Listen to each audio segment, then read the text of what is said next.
Salut tout le monde, c'est Mickaël, votre expert anti-nuisible. Alors aujourd'hui, comme vous voyez derrière moi, actuellement dans une maison. Une maison qui rencontre un problème de rongeurs de type souris, puisqu'on a observé la présence de petits excréments, rien de bien méchant au niveau de la cuisine. Alors, vous êtes sans doute des centaines, des milliers, peut-être même des millions à rencontrer, j'exagère, mais à rencontrer ce type de problème. À l'approche de l'hiver, on a les rongeurs qui viennent, qui grattent dans les plafonds, dans les murs, etc. Et c'est vrai qu'on ne sait pas quoi faire. Alors moi, ce que je vous invite à faire déjà dans un premier temps, c'est l'observation, ce qui va nous permettre, ce qui va nous mener à la compréhension. Parce que sans compréhension, on n'y arrive à rien et on va faire des mauvais choix. L'observation, elle est très simple. Alors, je vais m'éclairer un petit peu à l'aide de la lampe. Pourquoi? Parce que j'ai demandé au propriétaire d'éteindre l'alimentation électrique générale, parce que vous allez voir qu'après, on va mettre du produit au niveau des spots et je voudrais éviter de me prendre un méchant coup de jus. Alors, je vais tourner la caméra ici. Hop, comme ça, vous allez observer un petit peu ce qui se passe. Alors, je vous le dis tout de suite, c'est une maison qui a été entièrement rénovée. De toute façon, vous le voyez, hein, c'est clean de chez clean, c'est propre. Comme quoi, c'est pas une question d'hygiène, pas du tout, c'est plutôt une question de malchance. D'accord? Ça peut arriver à tout le monde d'avoir des souris. D'ailleurs, les souris sont attirées principalement par deux choses. Un, la nourriture, bah évidemment, et deux, le fait de pouvoir se protéger du froid, notamment durant l'hiver.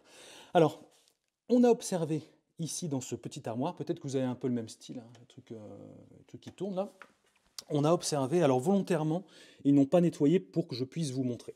Mais bien évidemment, derrière, ils vont nettoyer, mettre un petit coup de désinfectant. Alors, c'est à ce niveau-là, là, nous avons un excrément de rongeur. Il est vraiment tout petit. Il est tout petit, donc ça présage la présence de souriceaux. Ok, voilà, les petites souris. Voilà. Alors, comment la souris a pu pénétrer dans ce placard? C'est une question légitime. Et bien, en fait, c'est simple. Hop, je vais tourner, vous allez mieux vous rendre compte. Là. Alors faites attention quand vous avez des tuyaux comme ça, parce que souvent les tuyaux, après, ils partent dans les murs. Mais le problème, c'est que c'est souvent, je ne vais pas dire tout le temps, mais souvent, c'est pas vraiment étanche. C'est-à-dire qu'on a un accès au mur, là, ici, vous voyez, et il y a même une sorte de petit sopalin. Je ne sais pas si vous voyez le sopalin qui est ici, là. Voilà, pour reboucher l'accès, mais bon, bien évidemment, ça ne rebouche rien du tout, et la souris peut tout à fait passer.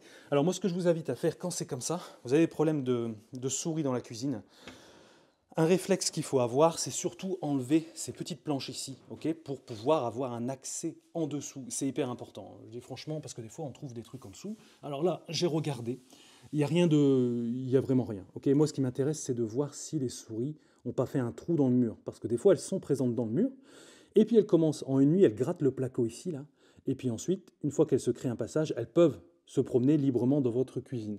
Donc là ici, moi j'observe, honnêtement, il n'y a pas de traces. Il n'y a pas de trou dans les murs, il n'y a pas d'excréments, il n'y a rien du tout. Donc ici, on ne va pas s'attarder sur ce point. Donc vous voyez, là on a déjà compris que ici, on peut potentiellement faire quelque chose.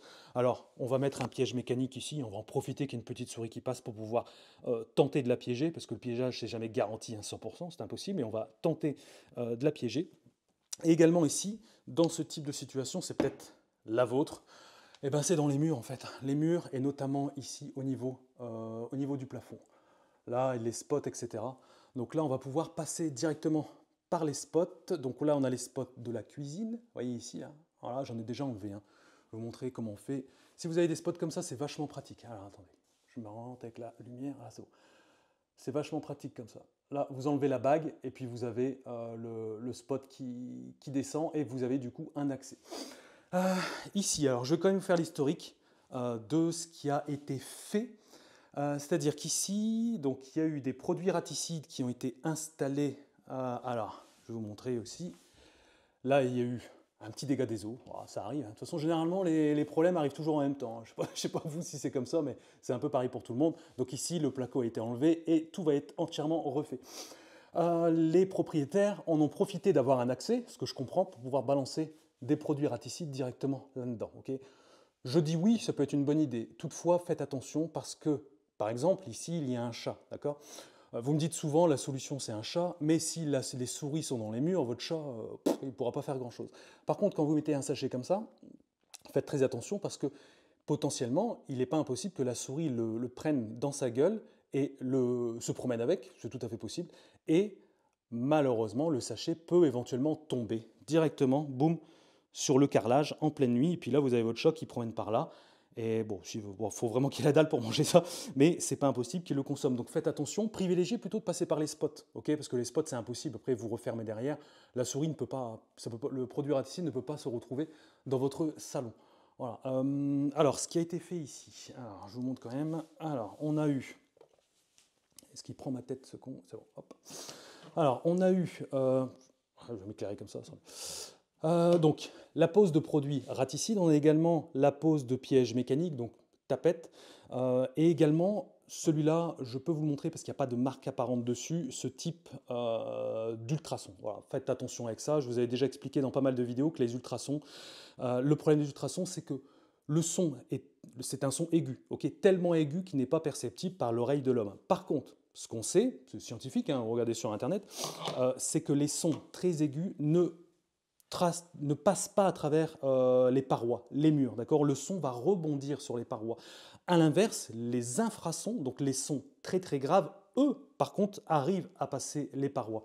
On ne vous propose pas d'infrasons parce que c'est hors de prix tout simplement et que bon, ça ne vaut pas le coup de le proposer aux particuliers. Je crois que ça va être minimum 500 ou 600 euros. D'ailleurs, un bon ultrason, c'est minimum 300 euros et ça couvre une superficie comprise entre 5 à 10 mètres carrés. Bon, voilà, je pense que vous avez tout à fait compris. Voilà, donc faites attention à ce type d'appareil-là. D'ailleurs, si vous en êtes procuré, faites le test quand même chez vous, ok? De toute façon, si vous l'avez, utilisez-le. Si au bout d'une semaine, il n'y a pas de résultat, prenez votre ticket de caisse, faites-vous rembourser en magasin, vous avez un droit de rétractation de 15 jours. C'est légal ce que je vous dis, hein. Voilà, au moins c'est carré. Bon, passons à nous maintenant, on va commencer par le positionnement des produits raticides dans les spots. Alors on va commencer par le plus facile, donc la mise en place des produits raticides sous forme de pâte. J'insiste, hein, vous connaissez normalement, je répète pour les nouveaux, il y a 3 formes, ok? Il y a le blé, la pâte, le bloc. Ici on est sur des souris. Le préféré des souris, c'est la pâte. Je vous le dis tout de suite, le bloc, c'est trop paraffiné, c'est beaucoup trop dur. On va plus être sur du ras et sur des milieux humides. Par contre, ici, on est dans un endroit sec. Bon, sauf le dégât des eaux, mais ça c'est bon, ça va être réglé. Vous privilégiez la pâte. Ok, la pâte est beaucoup plus huileuse, elle est beaucoup plus attractive pour le rongeur parce que vous avez beau mettre des produits hyper bien dosés, ce que vous voulez. Si le rongeur ne le consomme pas, vous êtes marron, il n'y aura aucun résultat. Le premier truc, c'est l'appétence du produit. Okay, donc là, moi, je vous recommande la pâte acanoïde ou éventuellement les pâtes fluo. Okay, pour ceux qui connaissent, regardez mes anciennes vidéos, il y avait la pâte fluo. Elle se consomme bien aussi. L'acanoïde se consomme très bien également. Hop, donc, vous avez, en tout, il y a 15 sachets.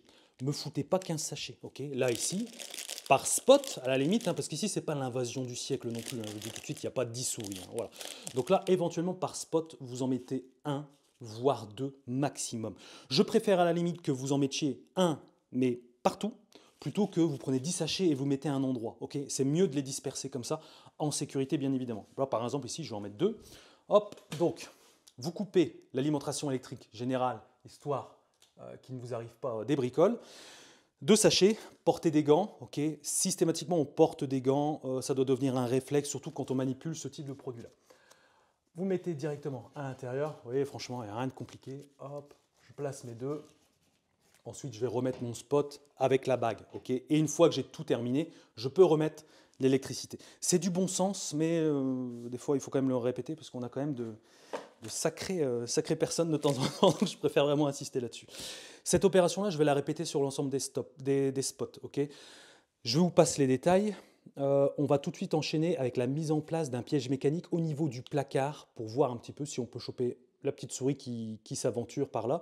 Et on terminera par faire une visite au niveau du premier étage, au niveau des combles, pour voir également ce qui s'y passe. Alors, au final, on va s'attarder, mais juste 30 secondes sur les spots, parce que pour vous rendre compte un petit peu de l'importance de se débarrasser des problèmes de rongeurs. En retirant le stock, j'arriverai pas, hein, le spot. Voilà, le spot, je me suis aperçu ici, que vous voyez, vous avez sans doute vu comme moi, ici, on a des câbles rongés, complètement rongés, et on voit carrément le fil apparent ici. Hein. Donc là, vous voyez, ça, c'est typiquement des souris qui l'ont fait, ça a grignoté là, un petit peu au-dessus, là, on le voit aussi là, là. Donc l'alimentation électrique est coupée, hein, je le rappelle.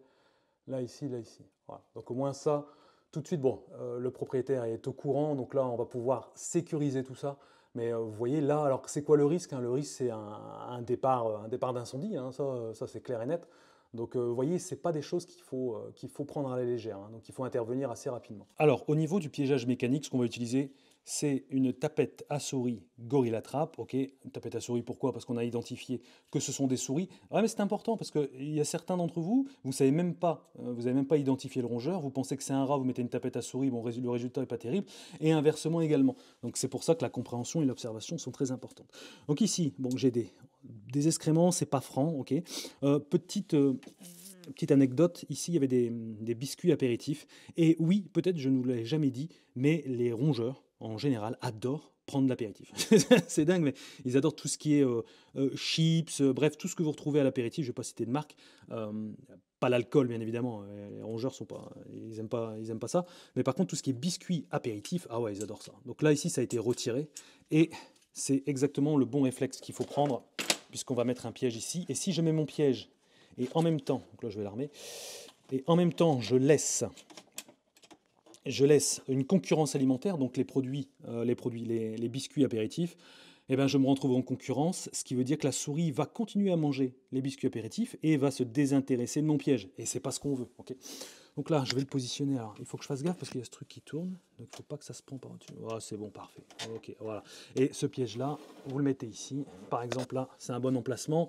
À côté des excréments. Pourquoi? Parce que les rongeurs ont souvent tendance à revenir systématiquement là où ils génèrent leurs excréments. Voilà, petite astuce. Et ici, ça sera tout pour ici. Maintenant, on va se faire un petit tour rapide dans les combles. Donc voilà, donc ici, bon, vous observez, ce sont les combles. Alors, il n'y a pas forcément la place pour que je me mette debout, d'accord? C'est plutôt des combles qui sont pas en haut, point de vue hauteur, mais qui sont relativement propres. On voit tout de suite qu'il y a eu des travaux récents au niveau de la toiture. Ça se voit tout de suite, c'est propre, c'est nickel. Par contre, ici, moi, il y a un truc qui m'embête. Vous allez voir sans doute au bout là-bas. Alors attendez, suivez mon doigt, il doit être quelque part ici.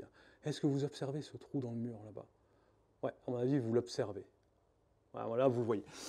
Et bien en fait, il est tout à fait possible, ou du moins, il n'est pas impossible, que les souris fassent le passe-passe entre plusieurs combles de plusieurs maisons. C'est tout à fait possible. Et également, ce que vous pouvez faire, c'est, si vous entendez bien avec votre voisin, c'est prendre contact avec lui et lui demander si lui, il ne constate pas des choses étranges, des bruits, etc. Parce que des fois, ça peut arriver, et une action collective, ça permet d'avoir de meilleurs résultats. Ça, c'est sûr et certain. Bon, au niveau des combles, il n'y a pas vraiment de traces, mais en même temps, c'est très, très compliqué d'accès. Donc, ce qu'on va faire, écoutez, on a deux beaux planchers ici. Voilà, donc on va en profiter pour mettre des pièges mécaniques avec comme appât du beurre de cacahuète ici, une Gorilla Trap et une Komodo pour varier les plaisirs. Bon voilà, je suis parvenu à la ramer. Là c'est bon, donc le beurre de cacahuète, même chose. Alors on va la positionner ici aussi. Voilà, de manière à ce qu'on peut avoir un contrôle facile, puisque regardez, la trappe, voilà, la trappe est ici, juste à passer ma tête, un petit contrôle.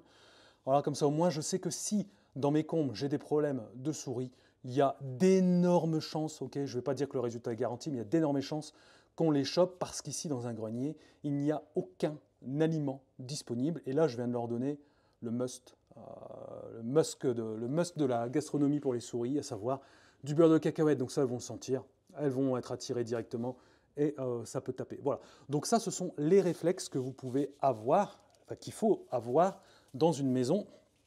Lorsque vous rencontrez des problèmes de rongeurs, bien évidemment, vous adaptez tout ça en fonction de la configuration de votre maison. Aujourd'hui, moi je suis sur le terrain, la maison est telle qu'elle est. C'est compliqué d'avoir deux maisons identiques, mais je pense qu'il y a beaucoup de similitudes par rapport à votre habitation. Vous voyez bien les prises électriques, les spots, les combles, etc. Après, c'est à vous un peu à mener l'enquête et à prendre vos décisions. Quoi qu'il en soit, si j'ai oublié des choses, n'hésitez pas à me poser vos questions en commentaire. Je répondrai bien volontiers. N'hésite pas également à t'abonner et surtout, tous les produits utilisés, donc la canoïde, les tapettes, etc. et en règle générale, tous les produits que j'utilise dans mes vidéos YouTube sont disponibles directement sur la boutique officielle votreexpertentisi.com. Je mettrai les liens en description. Allez, quant à moi, je vous dis à très bientôt. J'ai encore du boulot, la journée est loin d'être finie. À bientôt tout le monde. Ciao!